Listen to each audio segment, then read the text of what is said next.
Hello, Klaus here. On this channel, we do filmmaking content every week. So if you do not subscribe already, please consider doing so by clicking the subscribe button down in the corner and push the notification bell to get notified every time there's a new video on the channel. So in this video, I'll show you some great tips for starting to use Resolve or things you might not even know. So let's go right to it right now.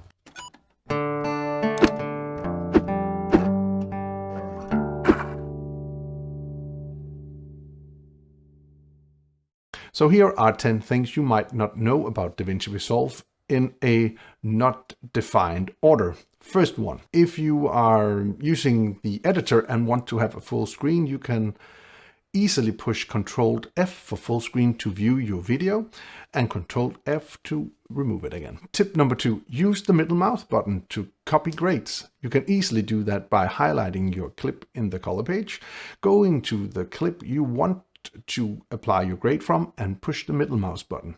Tip number 3, export stills. It's pretty easy to export stills out of Davinci Resolve. All you have to do is to go up to the source monitor, right click and export still, and you can export it out in many different ways. Another cool feature about this is that you can import footage into Davinci Resolve and use that particular grade or look on your footage. Tip number 4, noise reduction. If you have noisy audio, you can reduce the noise by using the plugin noise reduction. You can find that up in the effects library down on Fairlight effects. And this effect can be applied either in the editing page or in the Fairlight tab. It's pretty easy to apply. All you need to do is to go up, click on it and drag it on your clip. Either you can make Davinci Resolve remove the noise by clicking Learn, or you can do an automated one if there is a voice in your track. Tip number 5, and this will apply to you if you want to do your project on another computer, and all you have to do is, if you're inside of Davinci Resolve, you have to push Shift and 1, or it's the same screen as where all your projects are loaded. And here you can either save your project or export your projects out to a USB drive, or you can also archive your footage. That is, if your projects are done, you can archive them and put them in a hard drive somewhere. And if you ever need to go back to that particular project, you can reopen that. Tip number 6, in the media tab where you have all your hard drives, if one hard drive does not show up, go up in the storage area and right click on your mouse and there will be an option to add a new location. Tip number 7 is all about clip attribute. So if you go into the clip attribute, you'll have the ability to move or remove denoising or delacing of old footage.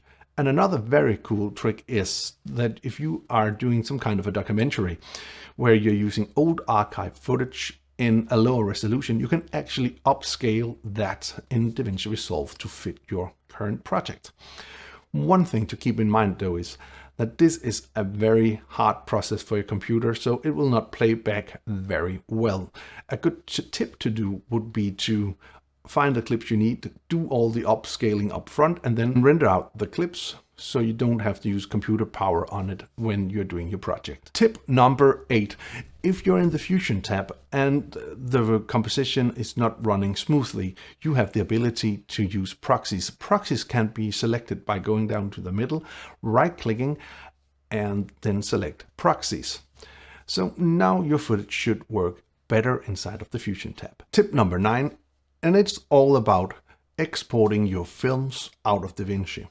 So if you are doing multiple versions of the same film, for instance, a HD version and a 4K version and a YouTube version, you can absolutely do that inside of Resolve. You can easily add multiple versions to the render queue and render them at the same time. Tip number 10 for using Davinci Resolve when doing color grades is use the LUT browser.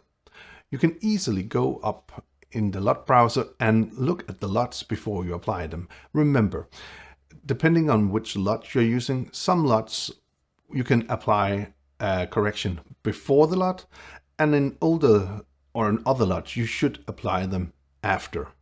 So that's All for today, 10 things you might not know about DaVinci Resolve, or 10 things that might make it easier to use Resolve.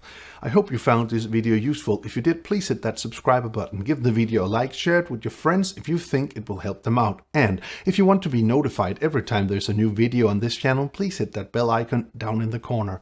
Until next time, keep filming, keep learning, and keep sharing. Bye.